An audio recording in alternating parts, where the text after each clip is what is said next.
Welcome back to the county seat. We are having a discussion about Count My Vote, an initiative to change Utah's electoral system from the parties nominating through caucuses and conventions and going to a straight primary system. Joining us to talk in favor of Count My Vote is the Executive Director of Count My Vote, Taylor Morgan. Taylor, thanks for joining us today. Yeah, thanks for having me. What I hear is that the Count My Vote movement really started because Bob Bennett did not get reelected and got blindsided by Mike Lee and Tim Bridgewater. Is that really how this started? It's not how it started, but it certainly gave it momentum. A lot of Republican Party voters were a bit frustrated that they didn't get an opportunity to participate in voting.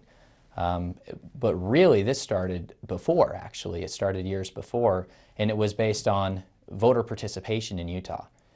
Utah was consistently a top 5 state in terms of voter participation, but we've become a bottom 10 state. We have fallen below the national average for our voter participation.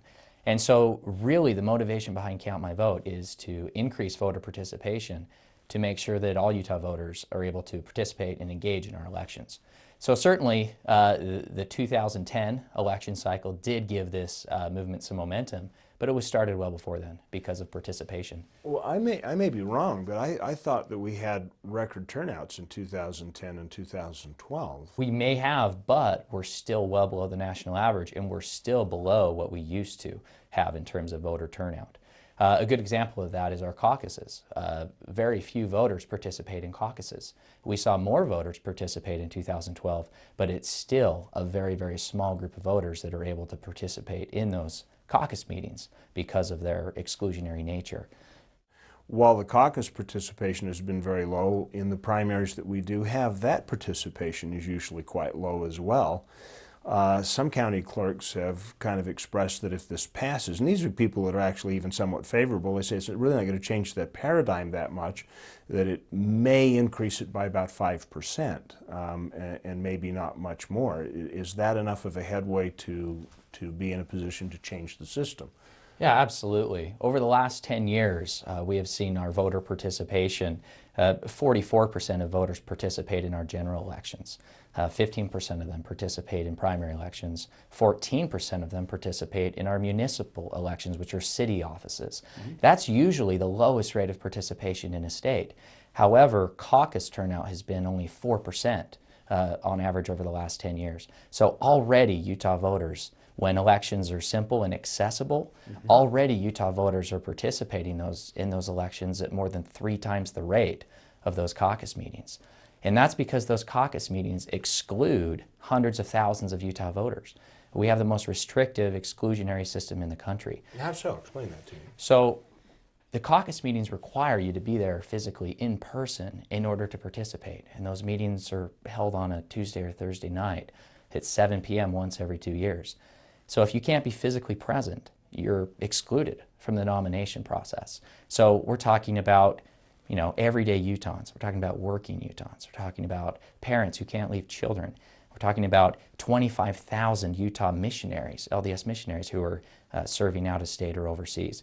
Our military voters are excluded because they can't be there. So all these good Utah voters who participate in primary elections and general elections at higher rates, they are excluded from these caucus meetings. Well, forgive me, but I believe I'd heard that the Republican Party, at least, had made some provisions in the coming year to allow an absentee ballot of some sort to be incorporated into the caucus meetings so that those people could be addressed.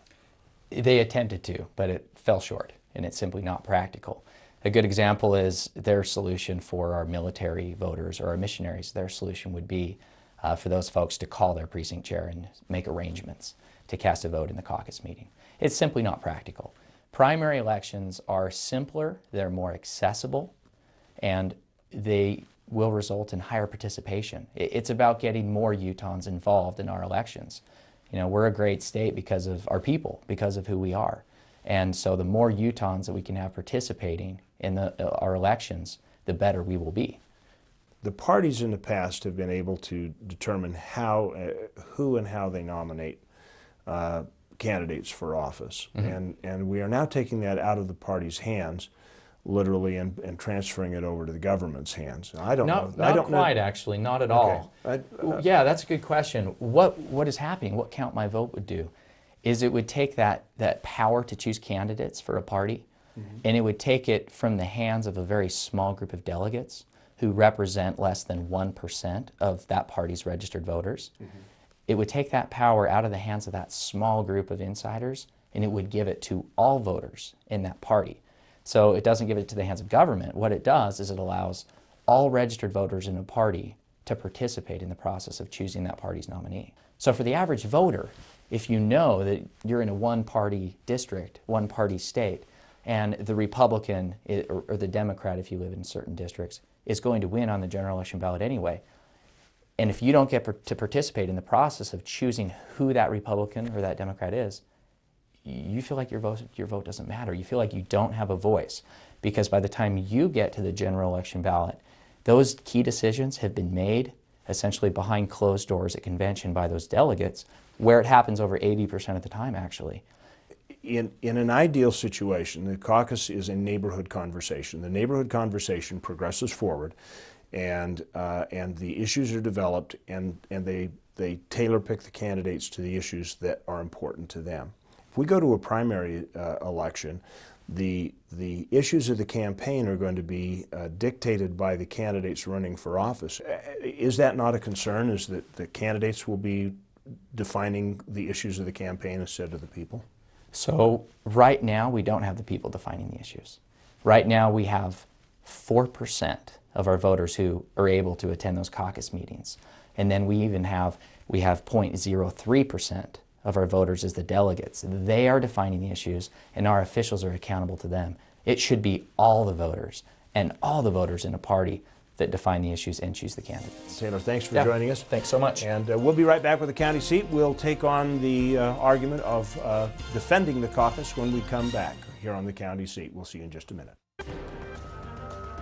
Kanab, base camp for your southern Utah adventures.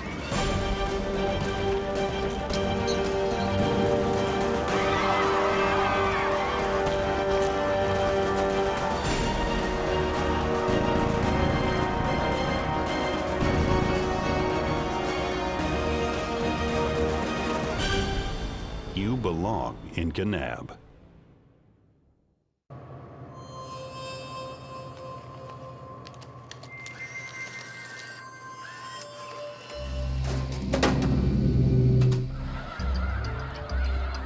Bring your family and friends and come celebrate the retreat of winter with thousands of snow geese as they stop in Delta, Utah on their migration north.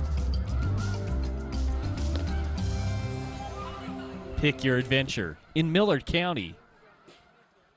Almost 45% of the oil produced in Utah, 7.8 million barrels, comes from Duchesne County.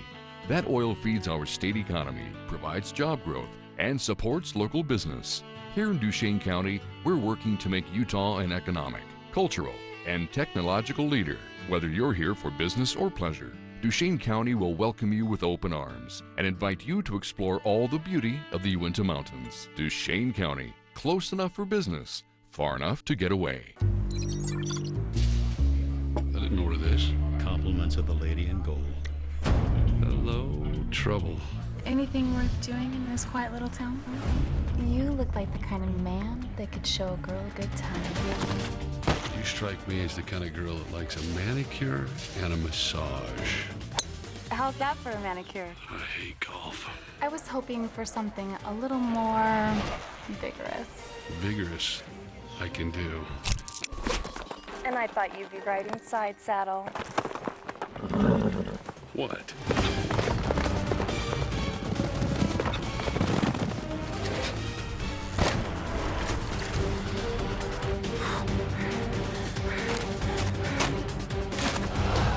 I'm gonna regret this.